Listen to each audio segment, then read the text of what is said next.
और उसका 5वां अध्याय और 32वें वचन से हम पढ़ेंगे। यह भेद तो बड़ा है, पर मैं यहाँ मसीह और कलीसिया के विषय में कहता हूँ।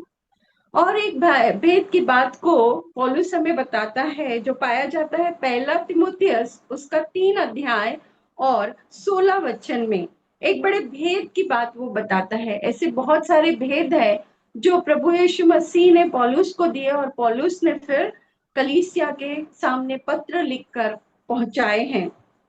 और यहाँ पर है पहला तिमुथियुस 3 अध्याय 16 वचन में, इसमें संदेह नहीं कि भक्ति का भेद गंभीर है, अर्थात वह जो शरीर में प्रकट हुआ, आत्मा में धर्मी ठहरा, स्वर्गदूतों को दिखाई दिया, अन्य जातियों में उसका प्रचार हुआ, जगत में उस पर विश्वास किया और महिमा में ऊपर उठाया गया। अर्थात प्रभु यीशु मसीह के बारे में वह भक्ति के भेद के बारे में कह रहा है। ऐसे बहुत सारे भेदों को पौलुस ने अपनी पत्रियों में लिखा हुआ है और हम धन्यवाद करते हैं कि उसकी पत्रियां हम तक पहुंची है, ये कलाम हम तक पहुंचा है। और यहाँ पर जब हम मनन कर रहे हैं तो ये कलीसिया और प्रभु यीशु मसीह के विषय में इस भेद के बारे में हम आज मनन करेंगे कि यहाँ तो जब हम पहला इफिसियों की किताब और उसका 5 अध्याय 22वें वचन से देखते हैं तो वहां पति पत्नी के बारे में लिखा हुआ है, पति पत्नी को कैसे रहना चाहिए वो लिखा हुआ है। परंतु जब ये अध्याय खत्म होते आता है तो पौलुस कहता है कि यह भेद बड़ा है, मैं मसीह और कलीसिया के बारे में कह रहा हूँ। अर्थात मसीह जो हमारा दूल्हा है और हम उसकी जो दुल्हन है, जो हम तैयार हो रहे हैं क्योंकि समय बहुत कम है और हमारा दूल्हा द्वार पे खड़ा खटखटा रहा है। क्या हम तैयार हैं जैसा वो चाहता है कि उसकी दुल्हन हो? और वो क्या चाहता है, आज उसके मन की बात हम समझने का प्रयास करेंगे। 25वें वचन में लिखा है, हे पतियों अपनी अपनी पत्नी से प्रेम रखो, जैसा मसीह ने भी कलीसिया से प्रेम करके अपने आप को उसको दे दिया। यदि हम निकालेंगे पहला पत्रस और उसका 2 अध्याय और उसका 21वां वचन, जहां पर यह लिखा हुआ है कि मसीह हमारे लिए एक आदर्श दे गया है और उसके पद चिन्हों पर हमें चलना है। यहाँ पर लिखा हुआ है, तुम इसी के लिए बुलाए भी गए हो क्योंकि मसीह भी तुम्हारे लिए दुख उठाकर तुम्हें एक आदर्श दे गया है कि तुम भी उसके पद चिन्हों पर चलो। तो जैसा मसीह ने प्रेम किया कलीसिया से, उस जैसे का अर्थ यह है कि हमें भी उसके ही पद चिन्हों पर चलना है। आगे वो क्या कहता है 26वें वचन में कि उसको वचन के द्वारा जल के स्नान से शुद्ध करके पवित्र बनाए। अर्थात मसीह का वचन जो है वह एक जल के समान है। जैसे प्रभु यीशु मसीह ने कहा है, मैं जीवन का जल हूं, और वो जीवन का जल उसका वचन है। और जो इस वचन को ग्रहण करता है वह वचन के द्वारा स्नान करता है। जैसा यदि हम देखें यूहन्ना की किताब और उसका 15 अध्याय और 3 वचन में यीशु मसीह कहते हैं कि मैंने तुम मुझसे शुद्ध हो। मैं पढ़ना चाहूंगी यूहन्ना की किताब और उसका 15 अध्याय, और आप लोग भी मेरे साथ में निकालिएगा 15 अध्याय का 3 वचन। इस वचन के द्वारा हम शुद्ध हुए हैं और इसी प्रकार से शुद्धता की वह बात कर रहे हैं। 15 अध्याय 3 वचन यह कहता है, तुम तो उस वचन के कारण जो मैंने तुमसे कहे हैं शुद्ध हो। तो हमारी शुद्धता कहाँ से आएगी? हमारी शुद्धता प्रभु यीशु मसीह के वचनों से आएगी। और इसी शुद्धता की, इसी जल के स्नान की, शुद्ध करके पवित्र बनाए, यह मनसा है प्रभु यीशु मसीह की। यदि हम उदाहरण के रूप में देखना चाहें तो नामान के बारे में हम देख सकते हैं कि कैसे उसने वचन सुनकर वो उस स्थान पे गया और जल से स्नान करके वो शुद्ध हुआ। एक छोटी इजरायली लड़की ने उसकी स्वामिनी को बताया, स्वामिनी ने अपने स्वामी को बताया, और ये घटना आप लोग जानते हैं। और उसने 7 बार जल में डुबकी लगाई। ये हिंदी वाली बाइबल में लिखा है, परंतु यदि आप इंग्लिश बाइबल देखेंगे तो उसमें लिखा है वॉश। और उसको कौन सा रोग था? उसको रोग था कोढ़ का रोग। हमारे भी गुनाह, हमारे भी पाप ऐसे ही है, कोढ़ की माने, जिसे हमें उस, जैसा कि उसने जल से स्नान किया, हमको प्रभु यीशु मसीह के द्वारा दिए गए वचनों के जल से हमें स्नान करके शुद्ध होना है। और यहाँ शुद्धता, जैसे हमने कलाम में अभी पढ़ा 15:3 में, प्रभु यीशु मसीह के वचनों से हमें शुद्धता मिलती है और वो पवित्र बनाते हैं। केवल यीशु का लहू है जो हमें पवित्र बनाता है। और यहाँ पर वो कहता है, और उसे एक ऐसी तेजस्विनी कलीसिया, दूसरा जो उसका डिमांड हम कहेंगे, या फिर दूसरी उसकी जो शर्त है कि उसकी कलीसिया कैसी होनी चाहिए। पहली जल के स्नान से शुद्ध होकर, और दूसरी बात है कि वो तेजस्विनी होना चाहिए। तेज कहाँ से आता है? यदि हम मूसा को देखें, जब वो पहाड़ पर चढ़ता है परमेश्वर के साथ में, वो 40 दिन और 40 रात रहता है।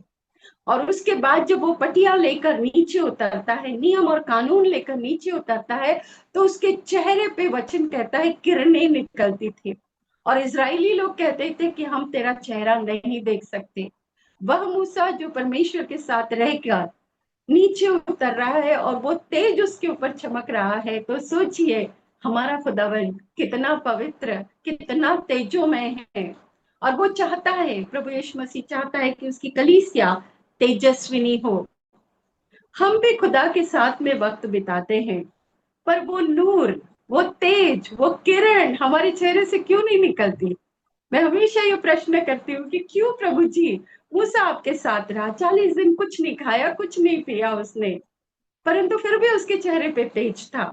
कलाम कहता है मनुष्य केवल रोटी ही से नहीं परंतु परमेश्वर के वचन से जीवित रहेगा। और वो वचन हम पढ़ते हैं, वचन हम मनन करते हैं, परंतु वो तेज को हम क्यों नहीं पाते? तो वचन हमें बताता है हमारे जो गुप्त पाप है वो हमारे तेज को घटाते हैं। ढिठाई के पाप, जानते बूझते कि प्रभु चाहता क्या है, फिर भी उसकी अवज्ञा करते हैं, उसकी बात नहीं मानते। और ना ही उस वचनों को हम इतना कभी कभी तो सीरियसली भी नहीं लेते। हमारा यदि कुछ ऐसा लालच है या हमारा कोई स्वार्थ है, तो हम वचनों को तोड़ मड़ोड़ के भी इस्तेमाल करने के लिए पीछे नहीं हटते। मैं सबकी बात कर रही, मैं भी उसमें ही हूँ। मैं किसी को दोष नहीं लगा रही हूँ, पर खुदा का कलाम क्या कहता है वह यहाँ पर हमें सीखना है। और हमें उस ओर बढ़ना है कि जैसी मसीह की दुल्हन मसीह चाहता है वैसी दुल्हन हम बने, तैयार हो जाएं। और उसके बाद की जो बात है, तेजस्वी कलीसिया बनाकर अपने पास खड़ी करे। मसीह चाहता है कि ये कलीसिया उसके पास खड़ी रहे। जैसा दूल्हा जब आता है, दुल्हन को अपने पास खड़ा करता है। वो पूरे उत्सव में वो कभी भी उसको छोड़ता नहीं है, परंतु उसके साथ साथ खड़ा रहता है। ठीक ऐसी ही अपेक्षा मसीह की हम कलीसिया के द्वारा है कि वो तेजस्विनी कलीसिया बनाकर अपने पास खड़ी करे। तीसरी बात हम देखते हैं, वहां लिखा है जिसमें कलंक ना हो। अब ये कलंक कहाँ से आता है? परमेश्वर का कलाम एक आईना है, और वो हमको, जब हम उस कलाम के अंदर चलते हैं, सुनते हैं या फिर पढ़ते हैं, तो हमें हमारे अंदर जो कमियां हैं वो दिखाई देती है, आईने के जैसे। जैसे दुल्हन तैयार होने समय आईने का इस्तेमाल करती, दुल्हन ही क्यों, आप और मैं भी जब हम घर से बाहर निकलते हैं या अभी ऑनलाइन सभा में बैठे हैं, तो निश्चित रूप से कैमरा यदि चालू है तो हम तैयार होके बैठेंगे और हमारे ऊपर कोई दाग ना हो, कलंक ना हो। अब ये कलंक कहाँ से आता है? मैं उसके लिए हम निकालेंगे याकूब की किताब और उसका 3 अध्याय और 6वां वचन। याकूब की किताब और उसका 3 अध्याय और 6वें वचन में हम जानते हैं, वहां पर याकूब जीव के बारे में कहता है। और 6वां वचन यदि हम पढ़ते हैं तो उसको वहां यूं लिखा है, जीव भी एक आग है और इसीलिए खुदावन ने जीव को पानी के अंदर रखा हुआ है, क्योंकि वो जानता है कि जीव एक आग है। जीव हमारे अंगों का में अधर्म का एक लोक है। स्वर्गलोक, अधोलोक सब कुछ पढ़ते हैं हम, पर हमारे ही अंदर एक लोक बसा हुआ है। और आगे क्या कहता है? और सारी देह पर कलंक लगाती है। क्या कहता है यहाँ पर? कलंक कहाँ से आता है वो वचन हमको बताता है, हमारी जो जबान। और उसके आगे लिखा है, और नरक कुंड की आग से जलती रहती है। जीव के बारे में बहुत कुछ लिखा है, परंतु हम कलंक की बात कर रहे हैं, तो हमारा कलंक लगाने के लिए हमारे शरीर में हमारा ही एक अंग जो है वो हमको कलंकित कर देता है, और वो है जबान। खुदा बाप ने इसको गालों के अंदर, 32 दांतों के अंदर पानी में पीछे से ज्वाइन करके रखा हुआ है कि निकल के बाहर ना जाए। उसकी रचना में ही इतना ज्यादा हमको समझ में आता है कि कितना परमेश्वर ने इस जीव को कंट्रोल करने के लिए अंगों का इस्तेमाल किया है। फिर भी यह जीव जो है वो हमें अलंक लगाती है। एक कविता है, उसकी एक लाइन मैं सुनाना चाहती हूँ, और उसकी लाइन कुछ ऐसी है, आपन तो भीतर रहे जूती खाए कपात। मतलब जीव खुद तो अंदर रहती है, परंतु जो डंडे पड़ने वाले रहते हैं या जो जूते खाने वाले की बात है, वो हमारा सिर, हमारी पीठ, हमारे पैर, यही हमारे ऊपर चलता है। तो जीव के ऊपर से हमको यहाँ पर बहुत कंट्रोल करना है। यदि हमें निष्कलंक रहना है तो हमारी जबान का उपयोग हम किस तरीके से करते हैं। ये जबान है जो जंगल में आग लगा देती है, एक माचिस के मानंद है, बड़े बड़े जहाज को पलटने वाली है। केवल एक वाक्य जो है किसी को मृत्यु तक ले जाता है और किसी को जीवन देके उसे वापस जीवन में ले आता है। इसलिए तो खुदा का कलाम कहता है कि हमारी जबान में परमेश्वर ने जीवन और मृत्यु को दिया है, और इसका इस्तेमाल करना ये किसी और की बस की बात नहीं, ये आपको ही करना है, मुझे ही करना है। और हमें ही हमारी जीभ में से जो आग निकलती है, जो हमें कलंकित करती है, उसे रोकने का प्रयास हमें ही करना है। और यदि हम ऐसा नहीं करते हैं तो कलंक वाली कलीसिया को प्रभु यीशु मसीह नहीं चाहता है। यहाँ कहता है जिसमें कलंक ना हो। अगली बात आती है न झुर्री हो। अब झुर्री कब आती है? झुर्री आती है जब हम बुजुर्ग हो जाते हैं। और बड़ा सुंदर सा कलाम लिखा हुआ है सबोपदेशक की किताब और उसका 12 अध्याय में। और वहां पर सुलेमान राजा बहुत सुंदर तरीके से समझाता है, और वो कहता है 12 अध्याय का पहला वचन में, अपनी जवानी के दिनों में अपने सृजनहार को स्मरण कर, इससे पहले की विपत्ति के दिन और वे वर्षाएं जिसमें तू कहे कि मेरा मन इसमें नहीं लगता। जवानी में जब आपके पास ताकत है, जब आप समझ सकते हैं, जब आप कुछ कर सकते हैं, उस समय ही आप अपने सृजनहार को स्मरण कीजिए, तब झुर्रियां नहीं आएगी।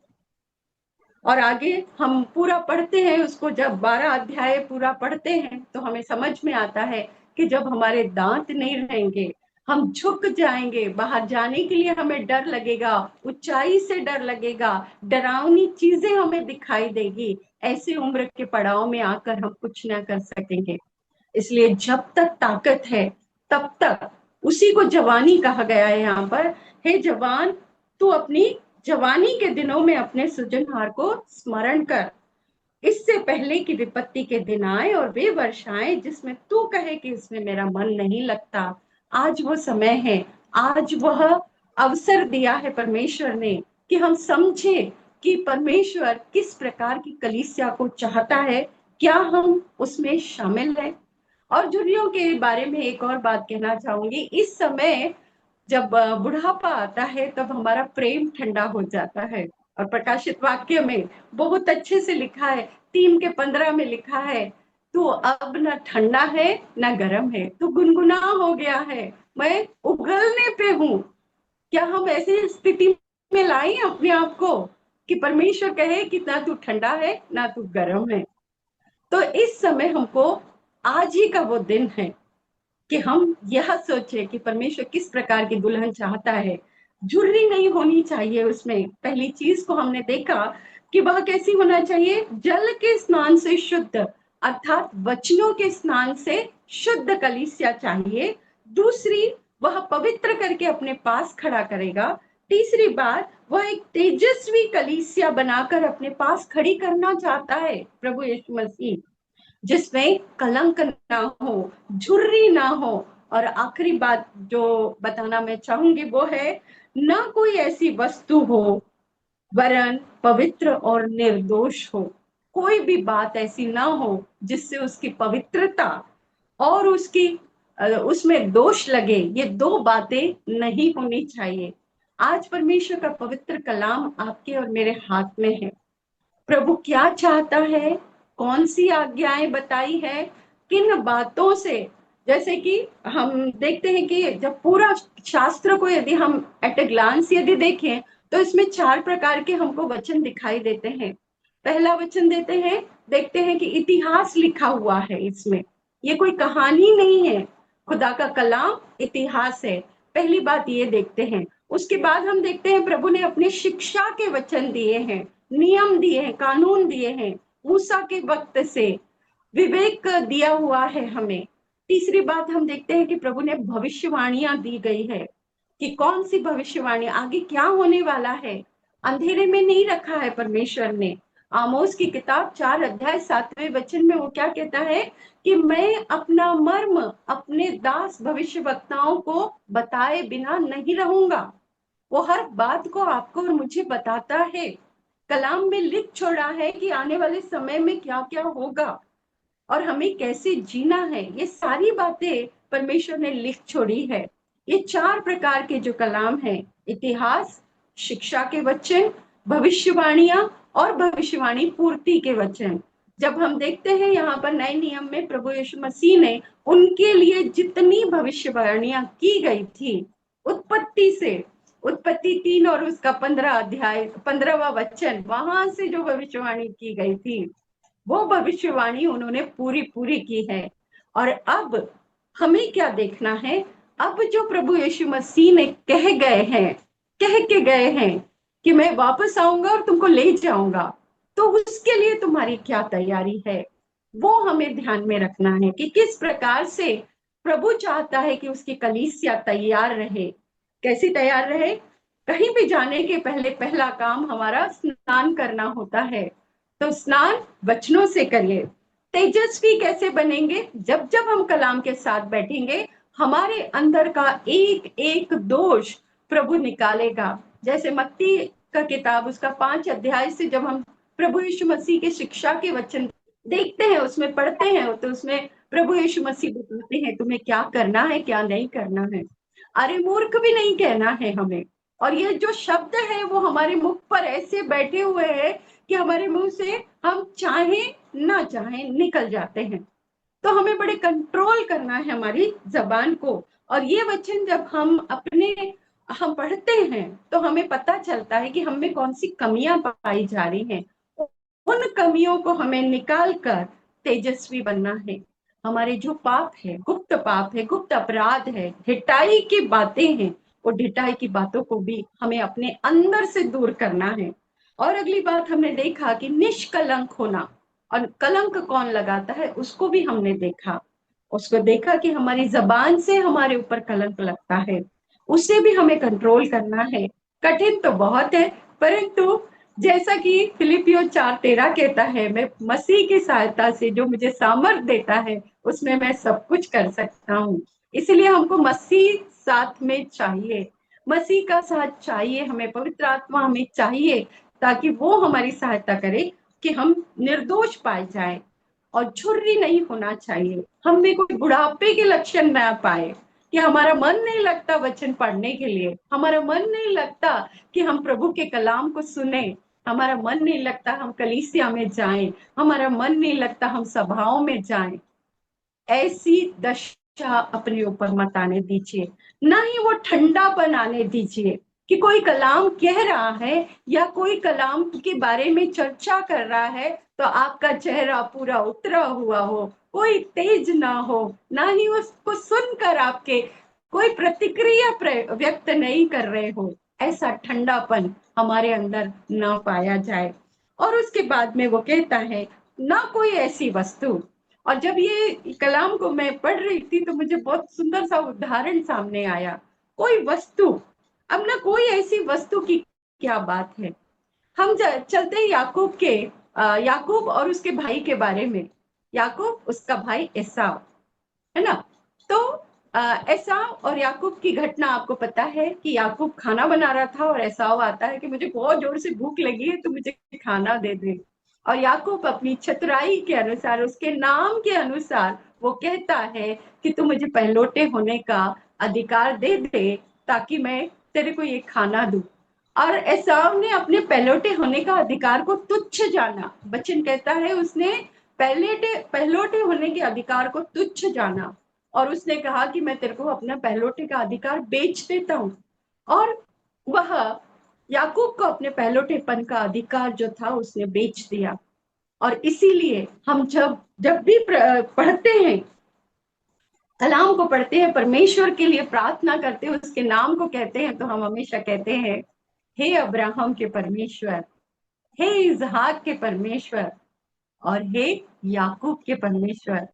एसाव का नाम होना चाहिए था, वो बड़ा था, परंतु उसने उस छोटे थोड़े से भोजन के लिए अपने पहलौठेपन के अधिकार को तुच्छ जाना। वचन कहता है कि उसने तुच्छ जाना। और यहाँ पर याकूब का परमेश्वर होना तो ये चाहिए था, अब्राहम का पिता या इसहाक का पिता और एसाव का पिता, परंतु एसाव नहीं लिखा है, वहां लिखा है याकूब। कितनी बड़ी बात को उसने तुच्छ जाना। और हम क्या कर रहे हैं, ये हमारे लिए मनन का प्रश्न है। हम ऐसी कौन सी बात को तुच्छ जान रहे हैं, वो हमें मनन करना है। कहीं ऐसा तो नहीं कि हम ऐसी बात जो परमेश्वर की दृष्टि में बहुत बड़ी है और हम उसे तुच्छ जान रहे हैं। और ये जो हमारी पवित्रता है, और दूसरी बात है निर्दोषता है। क्योंकि कलाम यहाँ कहता है इफिसियों 5:27 में आखिरी लाइन में वो कहता है कि न कलंक, न झुर्री, न कोई ऐसी वस्तु हो, वरन पवित्र और निर्दोष हो। दो बातों को वो और कहते हैं कि वो पवित्र होना चाहिए। तो पवित्रता आएगी कहां से? पवित्रता के लिए हमने देखा कि यूहन्ना की किताब उसका 15 अध्याय 3 वचन कहता है कि हम पवित्र कैसे बन सकते हैं, जब हम प्रभु यीशु मसीह के वचनों को, कलाम को हम अब अंदर ले लेते हैं, तब हम पवित्र बनते हैं। और उसके लिए दाऊद भी कहता है, भजन संहिता 119 और 11 में वो कहता है, मैंने तेरे कलाम को अपने हृदय में रख छोड़ा है कि तेरे विरुद्ध पाप न करूं। और जब पाप नहीं होगा तो वो व्यक्ति पवित्र ही कहेगा, पवित्र ही कहलाएगा। तो पवित्र बने रहने के लिए, और ये अपने बस से नहीं होगा, हमें इसके लिए प्रार्थना करनी है, हमें इसके लिए परमेश्वर के साथ समय गुजारना है। तभी वो पवित्रता जो प्रभु चाहता है वो हमें आने पाएगी। अगली बात है निर्दोष हो। दोषी किस बात में पाए जाते हैं? दोष कब आता है? दोष तब आता है जब हम किसी का कहना नहीं मानते। और यहाँ तो हम परमेश्वर पिता के कहने मानने के लिए हम आगे पीछे हो जाते हैं। तो हमें निरंतर परमेश्वर का कहना मानना है, उसकी आज्ञाओं को मानना है, जिससे हम निर्दोष ठहराए जाएं। प्रभु कहता है कि यह जैसे कि एक कलाम में कहना चाहूंगी, यदि कोई तुम में से दोष भी करे, यदि किसी के साथ गुनाह भी हो जाए, याकूब की किताब में लिखा हुआ है, याकूब की किताब,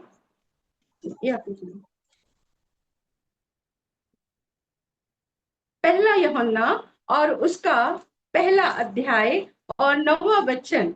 पहला यूहन्ना 1 अध्याय 8 और 9 को हम यदि देखते हैं तो वहां पर यह लिखा है, यदि हम कहें कि हम में कुछ पाप नहीं तो अपने आप को धोखा देते हैं और हम में सत्य नहीं, सत्य था यीशु मसीह नहीं है हमारे अंदर, यदि हम कहें कि हमने पाप नहीं किया है।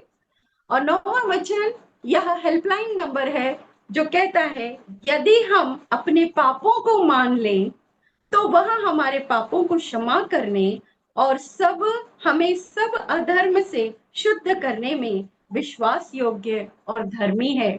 हमारे पास एक ऐसा मसीहा है, एक ऐसा खुदा है कि हम गुनाह भी करते हैं और उसके पास जाते हैं और उससे हाथ जोड़ के घुटना टेक के प्रभु से कहते हैं, प्रभु जी मुझसे गलती हो गई, प्रभु तू माफ कर, अपने लहू से मुझे धो और शुद्ध कर, ताकि जब तू दोबारा आए तो जो जो तूने क्राइटेरिया बताया है, जो जो आपने गुण बताए हैं कि हम में होनी चाहिए, वो सारे गुण मुझ में पाए जाए और मैं तेरे लिए तैयार पाई जाऊं। आज जब आप अपने बिछौने पर जाएं तो जरूर से इस वचन को फिर से पढ़िएगा और अपने आप को जांच लीजिएगा और फिर प्रभु के लिए तैयार हो जाइएगा। परमेश्वर करे इन वचनों के द्वारा आपको और मुझे बहुत आशीष मिले और हम इसमें चलने वाले हो सके, क्योंकि यह एक बड़ा भेद है जो पौलुस हमसे कहता है 32वें वचन में। यह भेद तो बड़ा है, पर मैं यहाँ मसीह और कलीसिया के विषय में कहता हूँ। सबको परमेश्वर अनुग्रह करे, आशीष दे और इन वचनों के द्वारा अपने मार्गदर्शन में लिए चले, ऐसी मैं दुआ करती हूँ।